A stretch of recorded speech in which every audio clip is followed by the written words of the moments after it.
आज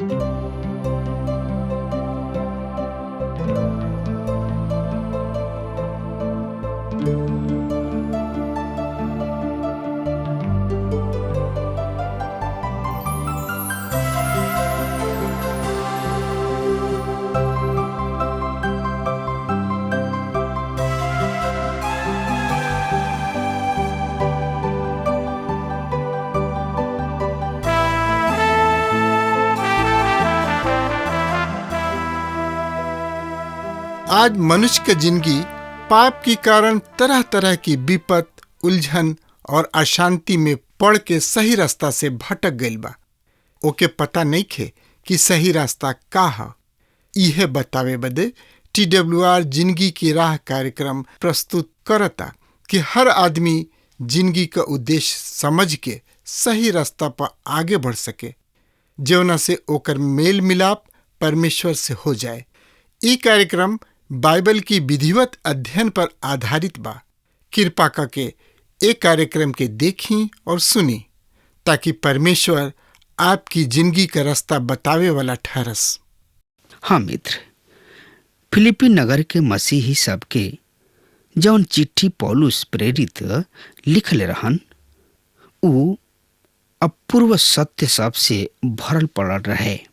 अध्याय के 4 के 6 पद में उ मसीही जिंदगी से लागल ऐसन बहुत अनेक महत्वपूर्ण निर्देश दिहल गइल बा। इ पद प्रार्थना के विषय कुछ निर्देश देताना। ए पद में उ कह रहल बने, हर समय प्रार्थना, याचना, निवेदन लगन के साथ परमेश्वर के सामने पेश कर, यानी कि करत रह। पौलुस प्रेरित चाहतानी कि हमार प्रार्थना अन्हार में लगावल गोइल निशा ना होके। प्रार्थना के एगो आधार ह, एगो नेव ह। रोम के मसीही सबसे पौलुस प्रेरित कहत रहन, विश्वास सुनला से तथा सुनल परमेश्वर के वचन से होला। प्रार्थना के आधार ह विश्वास, और विश्वास स्थापित बा परमेश्वर के वचन पर। पौलुस कह रहल बने, जब रउआ अपन निवेदन लेके परमेश्वर के उपस्थिति में प्रवेश करतानी, रउआ आभार के साथ प्रवेश करी। कुछ व्याख्याकार एकर व्याख्या एह तरी से करेलन, जब रउआ प्रार्थना के जवाब रउआ के मिलेला, रउआ तुरंत परमेश्वर के एकरा खातिर धन्यवाद दिही। पर पौलुस के आशय ई ना रहे। प्रेरित पौलुस इस समय संसार के अभिव्यक्ति के क्षेत्र में सर्वोत्तम भाषा के युग में जियत रहले। यूनानी भाषा विद्वान, दार्शनिक सब, बुद्धि वाला सब के भाषा और पौलुस प्रेरित एकरा माध्यम से उ सब रीति से कह सकत रहन जौन की उ कहे चाहत रहन। जब कबहू रउआ परमेश्वर से कोनो अनुरोध कर, उहमे रउआ खातिर उपयुक्त उ होई कि रउआ परमेश्वर के सुने और उनकर जवाब देवे खातिर धन्यवाद दिही। शायद रउआ सोच रहल बानी, संभव बा परमेश्वर हमरा प्रार्थना के जवाब ही ना दिहे। हमने के ऐसन बहुत ही प्रार्थना बिना जवाब के रह गइल बा या रह जाला। हम रउआ के बतला दिही कि ऐसा ना भइल करला कि रउर प्रार्थना सबके जवाब ना मिलल, और रउआ खातिर यहाँ विचार ही लज्जाजनक बा कि हमार स्वर्गीय पिता रउआ प्रार्थना सुनले और ना ओकर जवाब दिले। रउआ कोनो विषय खातिर प्रार्थना कोइनी, पर उ रउआ के प्राप्त ना भइल, पर रउआ के प्रार्थना के जवाब मिल चुकल बा। जिसे कि मनुष्य सब में बिगड़ैला बाल बच्चा होले, ओसे ही परमेश्वर के भी बिगड़ल बाल बच्चा होले। जब परमेश्वर ओहनी लोग के नाम में जवाब देले, ओहनी लोग मुंह फुलौले रहलन। परमेश्वर हमार प्रार्थना के जवाब ही ना देले। परमेश्वर के सामने ऐसन कोनो दुआ प्रार्थना ना होला जेकर जवाब वो ना देले। रउआ परमेश्वर के सामने प्रार्थना में कुछ भी ले जा सकतानी, छोट से छोट और बड़ से बड़ चीज के, पर ओकरा के रुआ अलग अलग कैसे करब? ई सब परमेश्वर के सामने केवल छोट ही वस्तु है।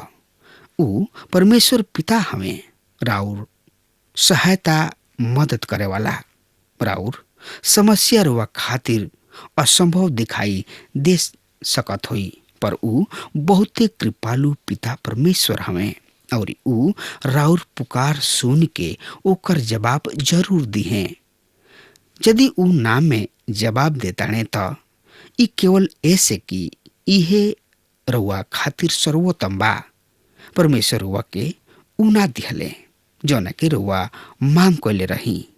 रउआ के एक बहुते उदाहरण सामने आ सकता। रउआ स्वीकार करी कि परमेश्वर प्रार्थना जरूर से जरूर सुनेलन। ऊ तो सदा ही रउआ खातिर भला कइले बाणे। का ठीक ना होखित कि रउआ वही समय ओकरा खातिर उनका के धन्यवाद देती? पौलुस इहे कुछ कह रहल बाणे कि हमार अनुरोध परमेश्वर पिता के सामने धन्यवाद के साथ ही समर्पित कइल जाए। फिलिपियों के पत्री 4 अध्याय के 7 पद बता रहल बा, तब परमेश्वर के शांति जौन की सब आदमी के समझ से बहरी के बा, तोहनी लोग के दिल और दिमाग के मसीह यीशु में संभाल के धैर्य रहा। पवित्र शास्त्र में शांति के अनेक प्रकार के बखान बा और ई सब प्रकार ऐसने है जे हमार दिमाग, हमार बुद्धि स्वीकार करेला और समझेला। एगो शब्द है विश्व शांति। हमने के पवित्र शास्त्र के आश्वासन ना है कि शांति धारा के ऐसन तोप लिही जैसे पानी समुद्र पर छौले बा। ई मसीह यीशु के आवे पर संभव हुई, काहे कि उहे शांति के राजकुमार हमें। दूसर का शांति ऊ है जब हमनी के पाप क्षमा क दिहल जाला। परमेश्वर हमनी के विश्वास के कारण हमनी के धार्मिक घोषित कैले बाड़न। अतः हमनी के प्रभु यीशु मसीह के द्वारा परमेश्वर से हमनी के मेल हो गइल बा। यहाँ मेल शब्द के अर्थ शांति से लिहल गइल बा। तब एगो औरी तरीके शांति है। मसीह यीशु आखिरी रात अपना चेलन से आश्वासन के ई शब्द कहले रहन, तोहनी लोग के खातिर इस शांति छोड़ के जाता नहीं। अपन शांति तोहनी लोग के हम प्रदान करतानी, पर ई उ शांति ना है जौन की हमरा समझ से परे शांति है। पर यहाँ कुछ ऐसन शांति के बखान हो रहल बा जौन की खास अवसर पर हमनी के जिंदगी के विभोर करत चलल जाला। ई आवत जात शांति है। प्रकृति के गोद में खड़ा भइल रुआ भव्य मनोरम सूर्यास्त देखनी और दिल आनंद से भर गइल होखे जौन की मानवीय समझ से एकदम बहरी के शांति है। ई ऊ शांति है, ई मात्र एगो अनुभव भइल करेला। परमेश्वर इनका माध्यम से रुआ के अपना नजदीक ले आवल करेलन। इहे है ऊ शांति जौन की मसीह यीशु में दिल और विचार सबके सुरक्षित राखेले। कुछ मसीही लोग अपना घर के दीवाल पर ई नारा लगा राखेलन, प्रार्थना क्रांतिकारी परिवर्तन ला दिहल करेला। हम ओहनी लोग के ए विचार के खंडन नहीं कर रहल। प्रार्थना ऐसन परिवर्तन जरूर ला दिही। हम ओहनी लोग के ए विचार के खंडन नहीं कर रहल। प्रार्थना ऐसन परिवर्तन ला दिहल करेला, पर ई प्रार्थना के प्रमुख उद्देश्य न है। हम ए अंश में प्रवेश कर ले रही चिंता या खुशी के विषय के साथ, और हम ए विषय से बहरी आ रहल बानी। शांति जैसन सुघर विषय के लेके ए दोनों के बीच रहे प्रार्थना के विषय का कतही कोनो परिवर्तन आइल बा, ना तो तूफान अब भी अपना जोर पर होई। फिर भी वो आदमी के जिंदगी में कुछ जरूर हो रहल बा। मानव के आत्मा में कुछ हो चुकल बा। अपना खुशी में हमनी के परमेश्वर से इहे चाही ना जा कि वो हमनी के आसपास सब कुछ परिवर्तन क देव। पर यह परिस्थिति में सबसे अधिक उपयुक्त ई होखित कि हमनी के परमेश्वर से विनती करती जा, प्रभु तू हमरा के बदल द। फिलिपियो के पत्री 4 अध्याय के 8 पद हम रोज सामने यह पद के पढ़ रहल बानी। अतः यह भाई लोग, जवन जवन बात सत्य बा और जवन जवन बात आदरणीय बा और जवन जवन बात न्याय संगत बा और जवन जवन बात पवित्र बा, जवन जवन बात मनोहर बा और जवन जवन बात मनभावनी बा, अर्थात जवन जवन उत्तम तथा प्रशंसनीय गुण है, ओकरे ध्यान कैल कर लोग। अध्याय 3 के शुरू में भी पौलुस आखिरी में शब्द प्रयोग कैले रहन। उस समय ई चिट्ठी ठीक आधवा भइल रहे, अब वो करीब खत्म होखे पर बा और पौलुस चिट्ठी समाप्त के पहले याद आवत निर्देश दे रहल बने। ए पद के खातिर कहल गइल बा कि ई हमार प्रभु यीशु मसीह के सबसे संक्षिप्त जिंदगी है। उहे त सत्य है, उ मार्ग सत्य और जिंदगी हमें, उहे न्याय संगत हमें, उहे इज्जत मान मर्यादा के जोग हमें। उ विरोधी सबसे पूछ रहले तो उन लोग में से के दोष लगावे के अंगुरी उठा सकता, कोनो भी सामने ना आइले। तब वो अपना अशुद्धता के संकेत में इहो कहले रहन, ए संसार के नायक आ रहल बा, वो हमार कुछ बिगाड़ नहीं खे सकत, उनकर हमरा में कुछ नहीं खे।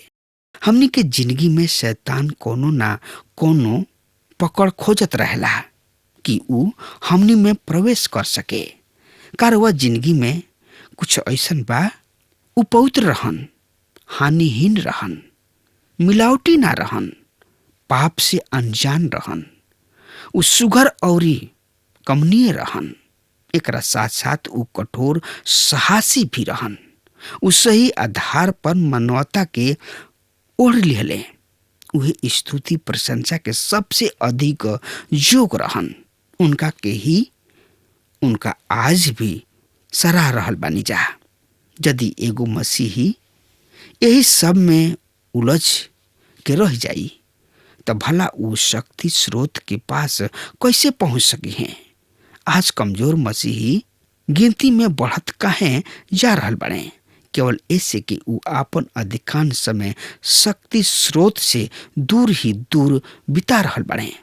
जरूरी बा हम आपन व्यक्तिगत आराधनालय स्थापित करी जा, ना ना ना, भवन ना, आपन एगो खास समय परमेश्वर के साथ संगति के एगो जगह, ऊ कोना, ऊ कमरा, ऊ कुर्सी और उहवा रुआ होखब और परमेश्वर यहाँ हुई हैं। प्रभु यीशु मसीह पर मनन खातिर वह कतना समय दे रहल बानी। हमनी के ऐनक के तरी प्रभु के महिमा प्रतिबिंबित करी न जा। ए तरी हमनी के धीरे धीरे उनका महिमामय प्रतिरूप में बढ़ल चलल जाई न जा, यानी कि उनका में रूपांतरित हो जाई न जा। और ऊ रूपांतरण प्रभु यीशु मसीह अर्थात आत्मा के कार्य है। परमेश्वर के वचन एगो ऐनक है, एकरा में हमनी के महिमा दिखाई देला। जीवित मसीह के देखल केवल पवित्र आत्मा में ही संभव होला। उनका के देख रुआ के प्राप्त होला। स्वतंत्रता, स्वच्छता और विकास ई कोनो भी साधन से संभव नहीं खे। मसीह यीशु के आगमन के समय यदि कोनो लज्जा के विषय होला तो ऊ होई। विश्वासी सबके पवित्र शास्त्र के प्रति अनजान होखल। शायद प्रभु के ई कहत सुनल जाई, जितना आवश्यकता हो सकत रहे ओकरा से कहीं अधिक सूचना हम सुधारे खातिर पवित्र शास्त्र में समाहिक कर रहल बानी। का कहले बाणे? तू ओकर पवित्र शास्त्र अध्ययन हर एगो पीढ़ी में सरल होत चलल गइल बा, काहे कि पढ़ाई बाइबल और इस सहायक किताब के ए पीढ़ी में बढ़ आ गइल बिया, और फिर भी तू यहाँ हमरा सामने अज्ञानी के बन के खड़ा होखा। मसीह यीशु मसीह पर शक्ति के स्रोत हमें। दूसरा शब्द में कहल जाए, प्रभु यीशु मसीह ही शक्ति के दाता हमें। आई हमनी के स्रोत के पास आई जा, उनका पर मनन करी जा, उनकर भक्ति उनकर आराधना करी जा, उनकर स्तुति उनकर प्रशंसा करी जा, काहे कि उ महान परमपिता परमेश्वर हमें। उनका से बढ़ के केहू नहीं खे कि हमनी के उनकर स्तुति उनकर प्रशंसा उनकर बड़ाई करी जा। मित्र भाई बहन, प्रभु यीशु मसीह के नजदीक आई, अपना आप के प्रभु यीशु मसीह के हवाले कर दही, अपना जिंदगी के प्रभु यीशु मसीह के दे दही, और प्रभु यीशु मसीह से कहीं कि हमरा जिंदगी के नैया के पतवार तू ही हवा। तब देखी प्रभु यीशु मसीह राउर मार्गदर्शन करी है, काहे कि प्रभु यीशु मसीह महान हमें। उहे असंभव के संभव, संभव के असंभव बनावे वाला उद्धारकर्ता मुक्तिदाता हमें। श्रोता मित्र भाई बहन, अगर हमार बात रुआ सुन रहल बानी तो प्रभु यीशु मसीह के नजदीक आई और अपना आप के प्रभु यीशु मसीह के दे दी। अब हमार समय खत्म हो रहा बा, तब तक खातिर रुआ हमरा के आज्ञा दी। परमेश्वर रुआ के बहुते बहुते आशीष देस। आमीन। हमके विश्वास बा कि ई कार्यक्रम आप सब खातिर फायदेमंद सिद्ध भइल हुई। हम चाहतनी कि आप सब अपन अपन आशीष हमरों से बांटी। अगर आप सब के लगे बाइबल से चाहे आपकी निजी जिंदगी से कोनो सवाल होके, चाहे कोनो समस्या खातिर प्रार्थना करावे चाहतनी, तो हमारी फोन नंबर पर जरूर संपर्क करें। परमेश्वर आप सबके बहुत आशीष प्रदान करें और आज का दिन आप खातिर सुखद बनावें।